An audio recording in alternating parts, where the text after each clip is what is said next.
Ivoiriens, Ivoiriennes, mes chers compatriotes, amis de la Côte d'Ivoire, dans la diaspora et partout dans le monde. Les élections ont des conséquences. Regardons derrière en 2000, 2005, 2010 et 2015. Sommes-nous satisfaits de là où nous sommes aujourd'hui? Sommes-nous satisfaits de la distance que nous avons parcourue? Les élections se tiennent tous les 5 ans, mais en vérité, les changements n'arrivent que les 10 ans. Nous venons de tourner la page ici l'an 2019 pour entrer dans une nouvelle décennie avec 2020.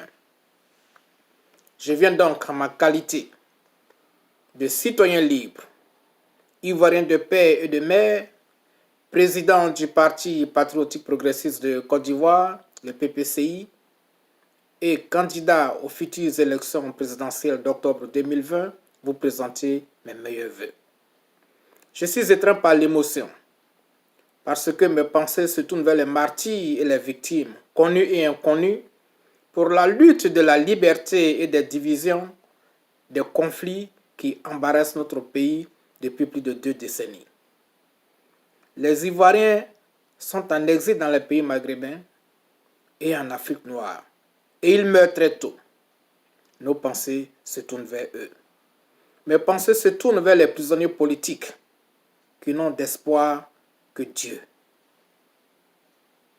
Mes pensées vont encore à l'endroit des millions d'Ivoiriens et de familles incapables de se payer une ordonnance de 500 francs, incapables de s'offrir les 3 repas par jour et inquiets pour l'insécurité du chômage dont les chiffres deviennent de plus en plus alarmants. Je prends à témoin le rapport de la Banque mondiale, le rapport de l'Union africaine, le rapport de l'Union européenne. Enfin, mes pensées se tournent aussi vers le premier et le plus grand bâtisseur de cette nation. Le président Félix Houphouët-Boigny a dit, et je cite, « que la postérité ne me consacre pas comme le premier président de la Côte d'Ivoire, mais le premier paysan. » Fin de citation. Pourquoi est-il bon de rappeler cela? C'est parce que notre pays, jadis appelé les États-Unis d'Afrique, a bâti sa fondation et son développement sur l'agriculture, l'autosuffisance alimentaire, le dialogue et la paix. Nous pouvons de nouveau entrer dans une ère de prospérité qui garantit l'égalité des peuples de Côte d'Ivoire et les libertés individuelles garanties par notre Constitution. Mais je dois vous prévenir, il n'y a qu'une seule porte pour y accéder. Et cette porte, elle s'appelle réconciliation nationale. En effet, tous nous connaissons les maux de la Côte d'Ivoire. Washington DC connaît les problèmes de la Côte d'Ivoire. Paris connaît les maux de la Côte d'Ivoire. Ottawa connaît les problèmes de la Côte d'Ivoire. Londres connaît les maux de la Côte d'Ivoire. Rome connaît les problèmes de la Côte d'Ivoire. Gueye, Kouakou, Dibé, Koulibaly, Adou, tous nous connaissons les problèmes de la Côte d'Ivoire. C'est pourquoi, depuis de longues années, le Parti patriotique progressiste de Côte d'Ivoire a placé la réconciliation nationale au cœur du débat national. Et j'invite tous les partis politiques à me joindre pour faire de cela une priorité. Quand le Sénégal faisait face à la plus grave crise de son histoire, les Sénégalais se sont mis d'accord, toutes les couches réunies, et ils ont tenu une conférence nationale. Le Sénégal, depuis ce jour-là, a pris un élan vers le progrès. Il a pris un envol vers le progrès. Tout près de nous au Ghana, le président Jerry Rawlings a pris les rênes d'un mouvement qui a tracé les voies de la paix et du progrès. L'Éthiopie, pays autrefois appelé le pays le plus pauvre du monde, aujourd'hui est classé parmi les plus aisés en Afrique, avec le plus grand aéroport et de nombreux millionnaires. Et pourtant, ils ont connu aussi la guerre, mais à un moment donné, un fils du pays a inspiré une nouvelle vision articulée autour de l'union nationale et la paix. Je peux vous garantir ceci. que celui qui sera au palais du plateau au terme des élections d'octobre 2020, s'il ignore cet avertissement, nous serons encore ici en 2025 pour regretter et parler de la conférence nationale. C'est le souhait des organisations internationales, des pays qui ont des intérêts en Côte d'Ivoire et des pays limitrophes, que la Côte d'Ivoire connaisse véritablement un climat de paix. Parce que notre stabilité, c'est la stabilité dans la sous-région. Notre développement, c'est le développement de leurs entreprises implantées chez nous, parce que nous sommes liés. Ivoiriens, Ivoiriennes, mes chers compatriotes, les élections ont des conséquences. Et je voudrais vous poser cette question.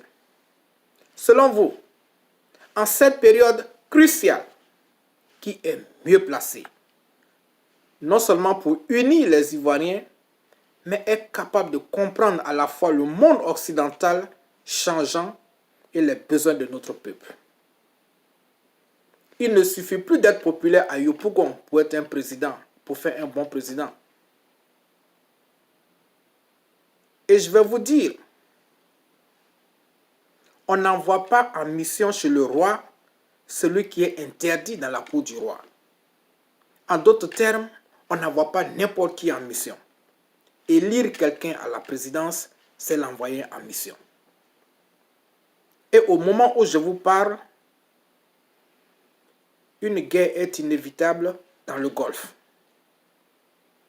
La guerre entre les Israéliens et les Palestiniens tue des milliers de vies humaines chaque année. En Afrique, le terrorisme est devenu une réalité qui a pris de l'ampleur sous une nouvelle forme. Au Nigeria, au Cameroun et même au Burkina tout près de nous. Et souvenez-vous encore de Bassam. Nous devons nous mettre au devant du temps. Nous devons penser 50 ans à partir de maintenant. Et un leader, un vrai leader, c'est un visionnaire. Nous avons déjà essayé certaines équipes ou alliances, certains leaders ou politiciens en 2000, en 2005, en 2010 et en 2015. Les accords de Marcoussi, les accords de Ouagadougou, les accords d'Accra, les accords de Lomé 1 et Lomé 2, les accords de Pretoria, et les accords de Daoukro en 2015. Quel est le bilan quand nous regardons derrière? Et nous sommes aujourd'hui à la même place pour repartir aux élections avec les mêmes acteurs. Peuple de Côte d'Ivoire. Peuple de Côte d'Ivoire. Je vais vous poser encore la même question. Qui est mieux placé à ce moment précis pour unir les Ivoiriens? Au nom du PPCI, je vais vous inviter à embrasser notre plateforme et ma vision pour entrer dans une ère nouvelle où tout le monde sera égal devant la loi. Dès le premier jour que je mettrai les pieds au plateau, au palais du plateau, j'initierai les assises de la conférence nationale qui doivent être achevées les 3 premiers mois de mon mandat. Je suis un fils de planteur qui a perdu son père très tôt à l'âge de 15 ans, mais qui a la chance de rencontrer la femme la plus puissante au monde. La veuve du révérend Dr Martin Luther King, Mme Coretta Scott King, que j'ai rencontrée à Abidjan en 1991 et qui est devenue ma mère spirituelle quand elle m'a invité aux États-Unis. Aujourd'hui, là où je suis, c'est grâce à elle. Je suis un juriste et un pasteur. C'est grâce à elle. Tout comme George Washington, fils d'un planteur, alors qu'il n'était âgé que de 11 ans, son père est décédé. Augustine Washington voulait envoyer son fils faire des études en Angleterre. Mais la mort rendant cela impossible, l'éducation formelle de George Washington se termine à l'âge de 15 ans. Très tôt, George Washington rentre dans l'armée et démontre un talent de leader et de bravoure, offrant à son pays victoire et reconnaissance. Se considérant avant tout comme un fermier, comme un paysan, il n'a cessé de rechercher les techniques et sciences agricoles les plus récentes. Ce qu'on retiendra de George Washington le plus, ce n'est pas le fait qu'il fut le premier président des États-Unis, ni le fait que la capitale américaine porte son nom. C'est surtout la fondation constitutionnelle qu'il a laissée aux États-Unis. Si les États-Unis sont aujourd'hui la première puissance mondiale, c'est grâce à une grande vision inscrite dans un document appelé Constitution. Ce document qui, plus de 200 ans plus tard, est devenu le fondement du gouvernement représentatif le plus sur Terre, le plus ancien sur Terre. Et en 1789, George Washington, à l'unanimité, devient le premier président de l'Amérique. Nous devons arrêter de tripatouiller notre Constitution. La Constitution représente le symbole, la fondation de stabilité d'un pays. Un chef d'État ne doit pas transformer la Constitution à sa guise.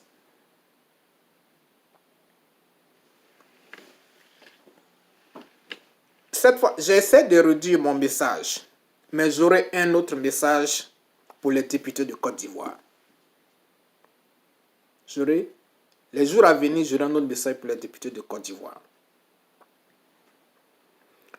Et j'aime les similarités entre George Washington et Félix Houphouët-Boigny. Ces deux leaders qui furent les premiers présidents de leur pays ont bravé tous les défis pour bâtir une fondation. Ils ont aimé la terre, ils ont aimé leur pays. Ivoiriens, mes chers compatriotes, les élections ont des conséquences. Au PPCI, nous disons la nation d'abord. Le parti ou la coalition politique ou le clan ou la religion ne viennent pas avant les intérêts de la nation. Il faut que les leaders politiques mettent ça dans la tête de leurs membres. Les partis politiques sont financés par l'argent du contribuable, par l'État. Donc, en aucun cas, un membre d'un parti ne peut se prévaloir de son devoir envers l'État.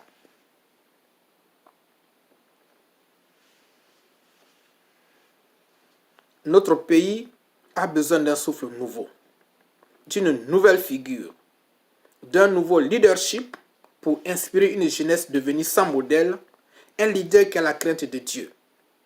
Et mon parti, le PPCI à ma personne, vous offre ce nouveau leader qui succédera au chef de l'État Alassane Ouattara au terme des élections de octobre 2020. Le PPCI, mon parti, retournera le pouvoir au peuple parce que c'est là que commence la bonne gouvernance. Pendant trop longtemps, les peuples africains souffrent de leur mauvais leadership et de leur mauvaise gestion. Et comme l'a dit le président Obama, ce n'est pas parce que la France ou l'Occident nous impose un leader, mais c'est parce qu'une fois au pouvoir, ces leaders développent des intérêts égoïstes, certains deviennent des autocrates. Enfin, je ne peux pas clore mon propos sans m'adresser à la jeunesse, parce que la jeunesse représente le futur de cette nation. Elle doit mûrir et prendre conscience. Si on vous distribue de l'argent pour acheter votre conscience et pour vous enrôler, prenez cet argent, c'est votre argent. Et votez votre conscience quand vous êtes seul dans les urnes. Si des gens ont de l'argent pour distribuer, pourquoi ne créent-ils pas des entreprises, des sociétés pour lutter contre le chômage? Enfin, je voudrais inviter la jeunesse à sortir massivement et tous les Ivoiriens à sortir massivement le jour des élections. Toutes les voix comptent. Il faut sortir massivement. Et il faut dès maintenant commencer à s'enrôler. Enfin, je dois aussi louer, féliciter et présenter mes meilleurs vœux aux pays dans la sous-région qui ont accueilli les réfugiés et les exilés ivoiriens que je n'ai pas de doute retourneront bientôt tous dans leur pays natal. Je voudrais aussi lancer un message solennel aux immigrés en Côte d'Ivoire. que certains mauvais politiciens engagent dans les fraudes électorales. Certes, les immigrés contribuent au développement, mais ceux qui acceptent de fausses pièces d'identité et qui prennent part aux fraudes électorales s'exposent à de graves poursuites judiciaires. Dans tout pays, les immigrés ne se mêlent pas à la politique tant qu'ils ne sont pas naturalisés citoyens. Ne vous laissez pas manipuler par les mauvais politiciens. Enfin, à la grande masse silencieuse ivoirienne qui n'appartient à aucune tendance politique ou qui est simplement déçue, je suis votre homme. Je suis la nouvelle figure qui apportera une ère nouvelle en Côte d'Ivoire. Ivoiriens, Ivoiriennes, chers concitoyens, les élections ont des conséquences. Je voudrais donc clore mon propos en souhaitant à tous et à toutes une bonne et heureuse année 2020 pour vous, pour vos familles et pour tous ceux qui vous sont chers. Vive le Parti patriotique progressiste de Côte d'Ivoire. Dieu bénisse la République de Côte d'Ivoire. Je vous remercie.